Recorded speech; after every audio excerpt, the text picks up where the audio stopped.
Welcome to the Unseminary Podcast. Are you looking for practical ministry help to drive your ministry further, faster? Have a sinking feeling that your ministry training didn't prepare you for the real world? Hey, you're not alone. Join thousands of others in pursuit of stuff that we wish they had taught in seminary. Buckle up, and let's get started with this week's Unseminary Podcast. All right, well, welcome to the Unseminary Podcast. My name's Rich Birch, the host here. Don't even know my own name this morning. My name's Rich Birch, the host here at the podcast, and we're just so glad that you decided to take some time out to listen in today. We've got a great conversation lined up. I'm super excited to have Jim Tomberlin, a friend of mine, and a new friend, Tim Cool, spending some time with us today talking about a brand new book. I'm looking forward to diving in. Welcome to the show, guys. Thanks, Rich. Rich, we're not just a friend; we're an old friend. You and I've been doing this thing together for a number of years. And Long time. It's true. It's true. Well, Tim, why don't we let you go first? Why don't you tell us a little bit about who is Tim Cool? Why did you get such a great name? I'm not quite sure why God allowed my parents to have the last name Cool, but it is truly a cool name to have. And I've got cool kids and a cool wife, and we live in a cool house, and what could be better? And I work for Cool Solutions Group. Nice. And great. I tell you what, Rich, it has been so cool. I've been doing this now 28 years, working with churches related to their facilities, helping them think through what's the best way to utilize the tools that God's entrusted to them, and then how do they take care of those tools long term as well. So it's a combination of the planning, building, and then how do you take care of the buildings that God's entrusted to you. Nice, very cool. Jim, why don't you give us your story? How do you describe yourself? You call yourself the Multisite guy, but give us the Jim Tomberlin story.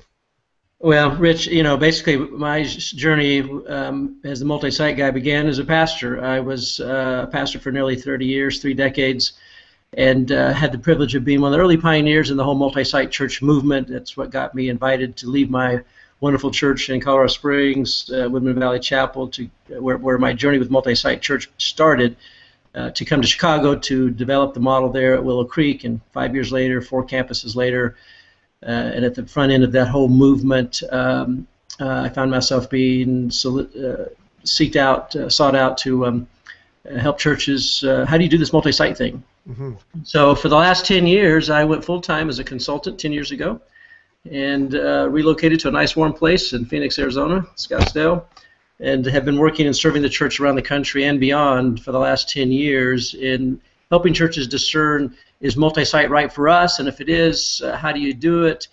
That has morphed in some other, has created some other waves. Found ourselves doing a lot of consulting on mergers, multi-siting through mergers. Over a third of all the multi-site campuses come through as a result of a merger. And so I'm doing a lot of this merger consulting, multi-site consulting, and when you're talking about growing churches, I have the privilege of working with growing, on the most part, exciting, dynamic, growing churches. Churches have a local expression, and they need facilities to meet in. And so I found myself having a lot of conversations and about where should we start our campuses, or where should we relocate? Where do we start a church as a church planter?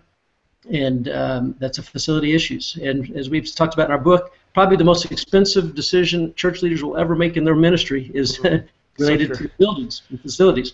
We know that church buildings don't reach people; people reach people. Mm-hmm. But Jesus said, "Wherever 2 or 3 gather in His name, there He is in the midst," and that's a place.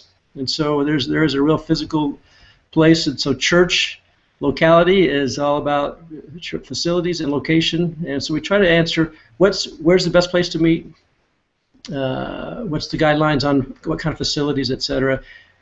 Tim, who I've had the privilege of working with over the years as well, is a specialist in so many in that whole arena. But anyway, we found ourselves just having a lot of conversations and thought, why don't we write a book about this and kind of share what we've, or at least compile a book of what we've been writing about and seen. Very cool. Now, the name of your book is Church Locality, New Rules for Church Buildings in a Multi-Site Church Planting and Giga-church World. Wow, that's a mouthful. Locality, church, locality. Tell me, what does that word mean? What is this, what's this book all about? Go ahead, jump in, Tim. Yeah, locality is kind of a play on words between location and facility. Mm-hmm. we all have to have a place to worship. I did a real informal survey with Sam Rayner, and I asked Tia and several other guys, how many churches in America meet in a building? And the best we can tell is 99 and 44 1/100ths of churches meet in a building. Even if you're a home church, you meet in a building. Meet in a building, yep. And if you're an internet church, your servers are in a building. Right. So, knowing that facilities are one of your most expensive decisions, and it's generally at least your second biggest line item in your church budget after your employees and your FTEs, how can churches best think through their location tied to facilities related to them being a tool, not just a building? Right. They're not just a means to an they are in sorts a means to an end, but they can also be a detrimental means to a deterioration if it's not the right locality. If it's not the right location, it just becomes a problem. Right. And so we wanted to be able to provide guidelines. In fact, Jim and I have laughed about this. When Jim first approached me almost a year ago, we were at a retreat together.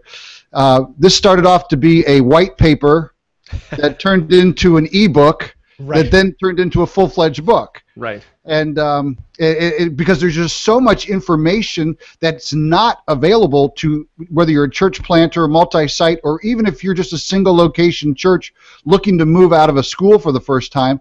There's not any good information as to what's our options and how do we know what's the good options and bad options.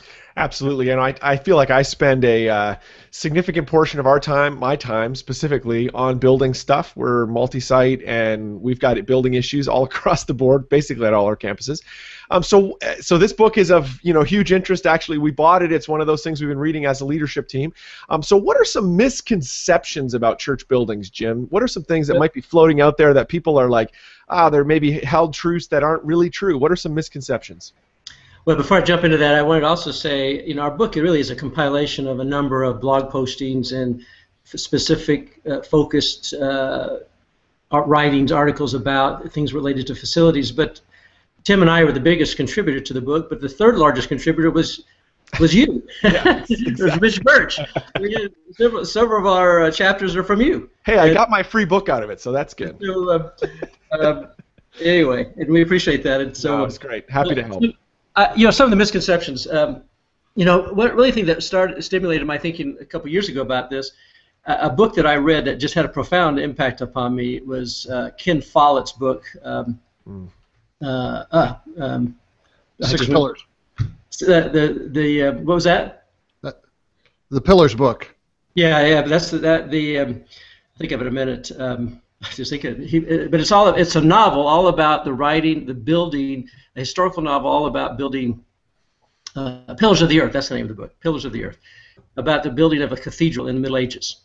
And it's a very well-written 1,000-page book, and just all the dynamics and issues that were going on that brought about the building of these great cathedrals in Europe. Right. And they were economic, they were political, they were spiritual, and really we've been the guidelines and the principles that produced those great cathedrals have been really the guidelines that we've been operating churches, building churches on for a millennium. Right. But all that's changed. All that's really changed in the last 20 years. And so that was one of the, I think, there's some new rules about church buildings. Right. But I think some of the myths that we often operated under in the last generation or so, probably one of the biggest ones, if we build it, they will come. Right. And I like to say that, we built these big, huge mega church campuses in the 70s, 80s, 90s, in America. Why? Because we could. Right. The money was there, the impetus was there, the motivation was there, but the recession really has changed that thinking dramatically, as well as some other factors which we can talk about in a few moments, some other things that have changed these rules. But if we build it, they will come. But another misconception is, that's sort of a variation of that, is if we launch it, they will come. This is a danger of multi-siting churches. Hey, we got a great pastor, great church, great communicator, great ministries, and we're maxed out in our one location. If we just go open up a theater or a school or another building, 20 minutes away, people will just flock there just because we have all these great things going on. No, you still got to do the basic Church 101, good hard work of loving and serving your community, right. And all that. But you still need facilities and all that sort of thing. So these are a couple of the rules that obviously have misconceptions. I think the other thing too is that buildings reach people. You know, if we just build this fabulous building, more people will come just because more will come because the building will overwhelm them. Maybe in some time in the past, I don't know that was ever true, but that is buildings don't reach people. People reach people. Right. And, buildings are tools. They're a means to the end. They're not the end game. And I think one of the unfortunate realities, I think, of Western Christianity is that we have put so much emphasis. We've defined success in church work as a building. Right. Church building. The goal is to get to a building, right. And the bigger the building, the greater the success. Right. And yet, a big, large building will serve a growing church under a dynamic leader for maybe a decade or two or three. While that pastor's there, but often the next round, the next generation, that large building becomes unfortunately an albatross around their neck, something they can't afford, something they can't sustain. That's why we have a lot of downtown urban cathedrals empty, that sort of thing. I think in the next decade we're going to see a lot of super mega campuses, mega churches that have overbuilt and will not be able to sustain that. Now, the megachurch movement is not dying. Matter of fact, we're going into a giga-church world, right? Which giga-church is a new definition, a new word to describe churches that have over 10,000 in attendance on a given weekend. A megachurch being over 2,000. And from our latest research, Outreach Magazine has defined or described, surfaced 72 gigachurches in America today. Wow. Over 10,000. Most of those are multi-site churches. Right. And that's the reason why they can get that big, because they're not limited to a building now. Yeah, it's been amazing to watch. I noted recently that it seems like those churches that are at the very top, I'm thinking New Spring, like they don't have a massive, 10,000 seat room somewhere. They have a multiplicity of rooms across. That seems to be, at least from the layman's perspective, that seems to be, the trend. Tim, what are some of the new rules? You're obviously in the trenches, talking to a lot of churches, working with a lot of churches that are building buildings. What are some of those kind of new rules concerning church facilities? What are people building today? Yeah, people, for example, you mentioned New Spring. I attend Elevation Church in Charlotte. Great, yeah. Our biggest campus is 1,100 seats. Right. We run 25,000 people on a weekend, with the largest worship center being 1,100 seats. Right. We do lots of services, but the idea was, why not have campuses that are only 35,000 square feet? So you're investing $5, $6, $7 million per campus if you're owning it and buying it or building it. But that makes a whole lot better sense to be able to run a campus that is, if you're running 4 services and you're pushing 3,500 to 4,000 per location per service. And most of these multi-sites, when you're in that kind of tight quarters, you're getting a higher percentage of seats being covered with butts on Sunday. Right. So the old 80% rule doesn't apply in those kind of settings anymore. You're getting 90, 95, even pushing 99% total coverage of seats to people, and that kind of thing. Well, yeah, Elevation that's a perfect example. I think that I don't want people to miss what you said there. To be Elevation to run 25,000 people on a weekend, and to have the largest room be 1,100 seats, which is not a large room. It's a big room, but that's not a massive room. To build. That's incredible. Yeah. Any other trends? Yeah, the other trends are coming out of the recession. We've seen more and more of the big box church, and that's because there was so much empty retail. Right. And it didn't really matter whether or not I was in Kalamazoo, Michigan, or if I was in Orlando. There was a lot of empty retail. Right. And so that became the natural gravitation point, particularly for planners and multi-site, is, why go buy land? And one of the examples we used in the book was showing how by going into a shopping center, you don't have to do the site work, you don't have to do the parking lot, you don't have to do all of those infrastructural type things that could run 40 to 50% of the cost of a project. Right. The downside of that is people just assume because it's an old retail store that it has enough parking and it's properly sprinkled and has air conditioning. And so they misconceive and this is going back to Jim's misconceptions, they misconceive as to what it really is going to cost them to get in that big box store, right, and they undershoot it. Right. Okay. Very cool. Now, are there, besides the big box trend, Jim, are there other, from your vantage point, you've been through, you worked at Willow, who, they have the big room and they have multiple smaller locations. Are there other trends that you're seeing as you're, interacting with your clients, across the country? Well, I think just to build on what Tim was saying, the one thing is that we're seeing smaller facilities with multiple venues. And when a church, for example, is saying we want to build a 2,000-seat auditorium. I think the ideal size is around 12 to 1,500 seats maximum for most churches, but some cities will have higher people density, et cetera. I say, if you don't put the concept of multi-site is don't put all your eggs in one location, and even in that one location, if you're going to have a lot of seats, don't put them all in one room. If you're going to have 1,800 seats, 1,500 seats, maybe you ought to do 1,000 in one room and 500 in another, and then that becomes that gives you more options, more flexibility for worship styles, for different language groups or whatever. It gives you a lot more options. So I think there's that one. To your point, the big box. Very few churches, multi-site churches, are buying land and building buildings. Right. Now we're starting to see maybe a few start to do that after 10, 15 years of being successful in a rented space, and now let's own our space, and that may make more sense. But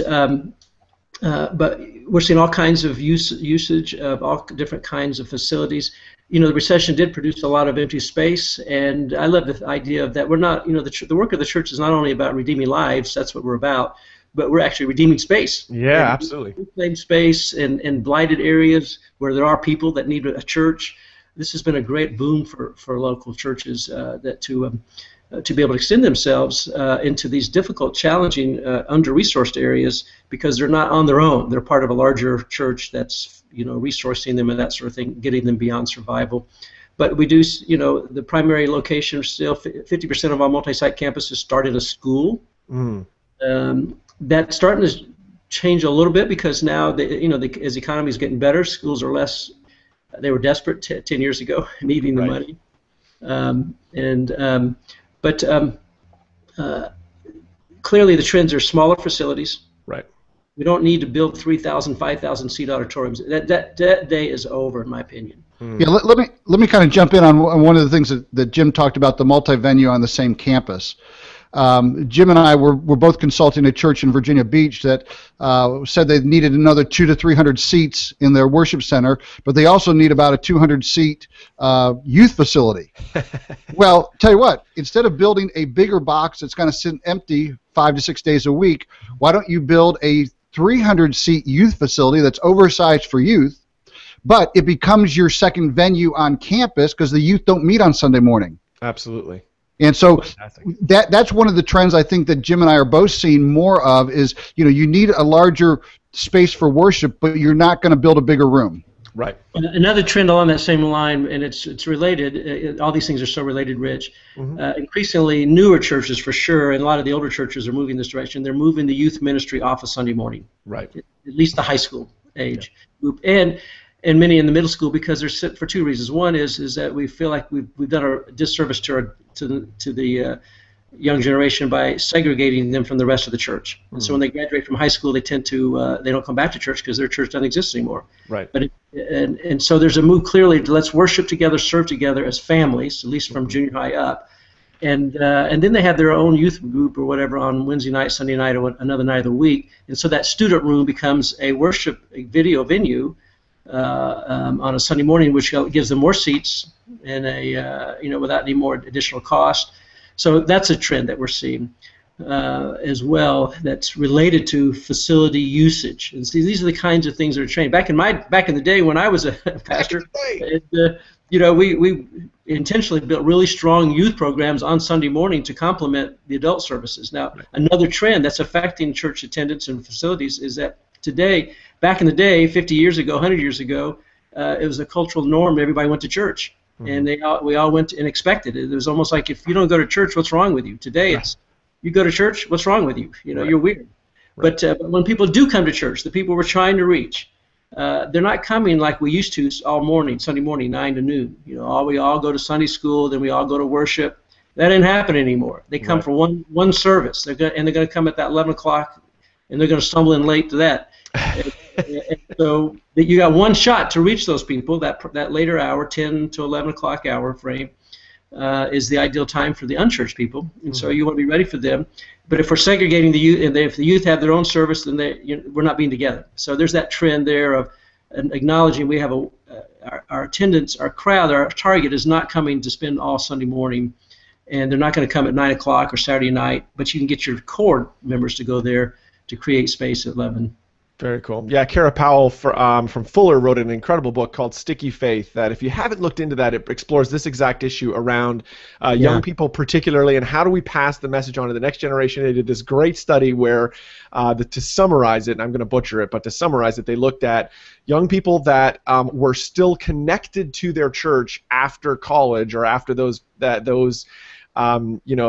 age bracket, and they found the thing that got them connected wasn't great, incredible, segregated student ministry. It actually was intergenerational relationships, and so her work really does challenge some of the norms, or at least some of the practices, that have been core that are obviously, that's undergirding even what we're seeing on the facility side. Well, Rich, talking about the next generation, the latest research about the millennials, the young adults now that are coming into the church. They're much more inclined to smaller venue facilities, which is very conducive to a multi-site model. Yep. They're not drawn to or attracted to big mega facilities, and so this is very concerning if you're the possessor of a huge mega massive building. Yep. The next generation is not only not drawn to them, they're turned off by it. Right. And, now, they're not turned off by big churches that do things well, but they do it in smaller venues. It's more about high tech, but also high touch. Right. High community and high social engagement. And churches that are doing that, and this is one of the things that we're seeing in the list of the fastest growing churches, the largest growing churches every year that Outreach Magazine produces. There are 3 characteristics that are common among all those, or tend to be common among those churches. 3 things that they all are doing. They are getting their people into small groups. That's that community, that relational aspect of church. They're externally focused, and they're serving their communities in high-profile ways. They're doing good in the community and bringing value to the community. And then thirdly, they're multi-siting. They're getting absolutely. Multiple smaller locations. They're smaller. Right. Cool. Well, anything else you'd like to add, Tim, before we wrap up? This has been a fantastic conversation today. I'm so glad that you've decided to spend some time with us. Anything you'd like to add before we wrap up? Yeah, tied to that connectivity that Jim just mentioned, one of the big facility trends that we're seeing is the larger lobby connecting spaces. When I started doing this in the idea was we would use maybe 1 to 2 square feet per person for a foyer, a narthex, if you will. Right. And in those days, it was strictly a cattle chute to get people from one part of the building outside. Yes. Now, the common rule of thumb is the lobby needs to be no less than 50% the size of the worship space. Wow, that's great. Because people are looking to connect. We for too many years have allowed ourselves to become backyard inhabitants.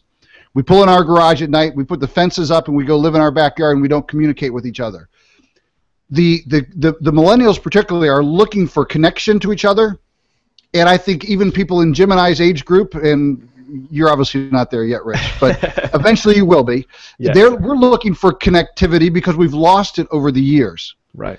And so being able to have spaces, and I'm not just talking a big open foyer. I'm talking about comfy couch areas and cafe areas and little private nooks. Conversation pits. Exactly. People are looking to connect with each other before, after, during the week. More and more churches are saying, hey, we want to open up our lobby space for those small groups, but they don't want to meet in a classroom. They want to meet in a conversation pit. Yeah, absolutely. Very cool. Well, this has been a great conversation today. I'm super excited about this conversation. I'm glad you guys you've come in and given us lots to think about. We're going to link to your book in the show notes, so you can drop by on Seminary and find that. Jim, if people want to get in touch. Oh, look at that. You got a picture of it right there. You got the actual book. Nice. Church locality. That's great. So we'll link to that. Jim, if people want to get in touch with you, learn more about what you do from a multi-site point of view, how can they do that? Well, you can go to my website, multisitesolutions.com. That's multisitesolutions.com, all one word, and that would be the best way to connect with me, and love to hear from you. Great. And Tim, if people want to get in touch with you, how can they do that? Yeah, they can either go to coolsolutionsgroup.com or email me at tim@coolsolutionsgroup.com. Nice. I really appreciate you being on the show today. Thanks so much, guys. Thanks, Rich. Thanks, Tim, Rich.